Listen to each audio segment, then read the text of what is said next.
on est parti pour un format de podcast où on va essayer que ça dure 5 minutes. Je vais lancer un chrono juste après. Et à chaque fois, on a le droit, chacun à son tour, de choisir un thème. Ouais. Et donc, le premier thème que moi j'ai décidé de lancer, et donc je te pose une question, c'est comment penses-tu qu'il faut faire pour se faire connaître dans un marché saturé? Pour se démarquer surtout, je dirais plutôt. Pour se démarquer parce que se faire connaître, c'est assez facile. On a pas mal de moyens, carte de visite, appel téléphonique éventuellement, publicité, flyers, réseaux sociaux. Mais comment se démarquer? Parce que se faire connaître, c'est bien, ça va nous amener un patient une fois. Ça va peut-être remplir l'horaire sur un certain laps de temps. Mais comment faire en sorte que ces patients soient satisfaits du service qu'on propose et qu'ils reviennent chez nous par la suite?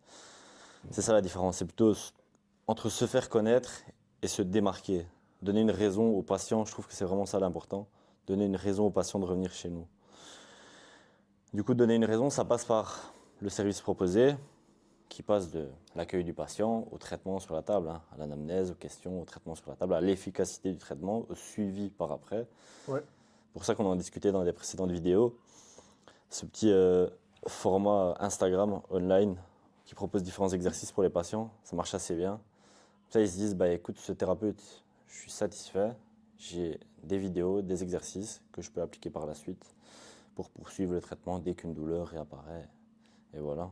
Ok, donc toi, déjà, sur le principe de marché saturé, tu dirais que a priori, il n'est pas forcément saturé, parce que ça, c'est un premier sujet sur lequel je voudrais qu'on rebondisse. Ouais, Mais avant tout, tu dis que voilà, c'est surtout en fait l'idée de pouvoir se démarquer, parce qu'il y a de la place pour tout le monde. C'est juste qu'il y a certaines personnes qui arrivent à plus marquer leur empreinte finalement et faire en sorte que un patient qui a besoin d'un traitement, ben, à un certain moment, ben, il a plusieurs possibilités face à lui, c'est ça. mais il va avoir un choix qui va se faire et c'est comment faire en sorte que ce choix, ce soit plutôt toi. Et toi, au travers de tout ça, ce que tu trouves, c'est la plus-value que tu vas pouvoir apporter par rapport à ton domaine, c'est notamment le fait de pouvoir fournir des choses en plus qu'un traitement classique où le patient se présente, au travers des réseaux, au travers d'exercices que tu peux donner en ligne, ou d'un accompagnement et d'un suivi qui va être derrière, Tout à fait. qui engage du temps en plus, quoi.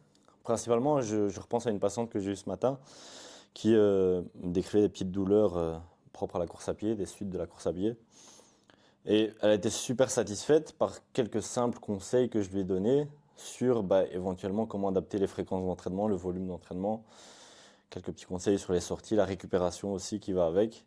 Et elle m'a envoyé un message, allez, une demi-heure après, en me disant, écoute, super, c'est la première fois que je viens chez toi, mais au besoin, j'ai ton numéro, quoi. Moi, c'est chez toi et pas chez quelqu'un d'autre.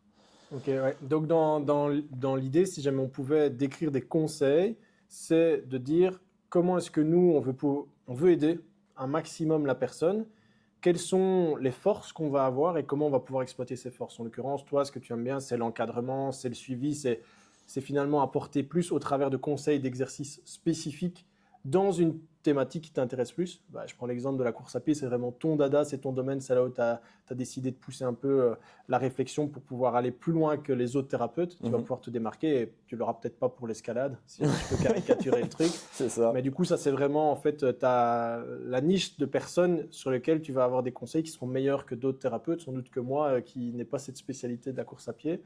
Et puis, dans les outils que toi tu apportes, c'est au travers de conseils sur le moment, mais aussi à distance, si jamais il faut un suivi par rapport à des compétitions, quoi. C'est ça, tout à fait, mais je vais rebondir par rapport à ce que tu viens de dire, justement, ce qui montre qu'il y a de la place pour tout le monde. Moi, Ok, je pousse un petit peu plus la réflexion au niveau de la course à pied. Toi, c'est plutôt dans un autre domaine, CrossFit, ouais, où, voilà, on va avoir un patient qui va se dire, dans telle problématique, j'ai très rarement des crossfitters qui viennent me voir. c'est ça. C'est un peu plus pertinent de se dire, tiens, je vais venir chez ce thérapeute-là en fonction de l'approche qu'il a. Et ça arrive régulièrement, je pense que ça arrive aussi, des patients qui disent, j'étais chez tel thérapeute, il est pas mauvais, mais son approche me correspond pas. Ce qui prouve qu'il y a de la place pour tout le monde. Ok, donc pour toi, la question, est-ce que le marché est saturé déjà? Pour toi, il n'est pas saturé. Moi, il est pas saturé. Ok, donc qu'on parle de marché en Belgique, parce que nous, c'est notre domaine, c'est la Belgique, qu'on parle de régions où il y a peut-être beaucoup de kinésithérapeutes, d'ostéopathes, pour toi, il y a toujours de la place à aller chercher par rapport à une population. Il y a le fait de faire développer finalement la pratique et l'intérêt de faire confiance aux praticiens qui sont dans le domaine de la kiné et de l'ostéopathie. Et c'est un peu la promotion que chacun va devoir faire finalement de son activité professionnelle, de pourquoi est-ce qu'il est utile. C'est ça. Et puis il y a le fait de pouvoir regarder ce qui est fait autour, quelles sont ses passions et de pouvoir faire matcher ces deux éléments-là. Ouais, ce qui va donner envie au patient de poursuivre son traitement chez toi, quoi. Ok, top. Écoute, pour moi, la question, on y a répondu.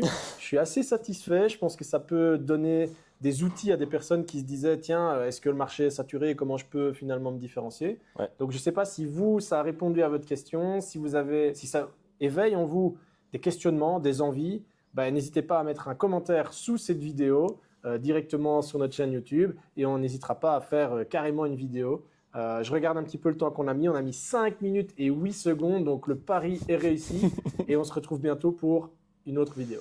Ciao! Ciao.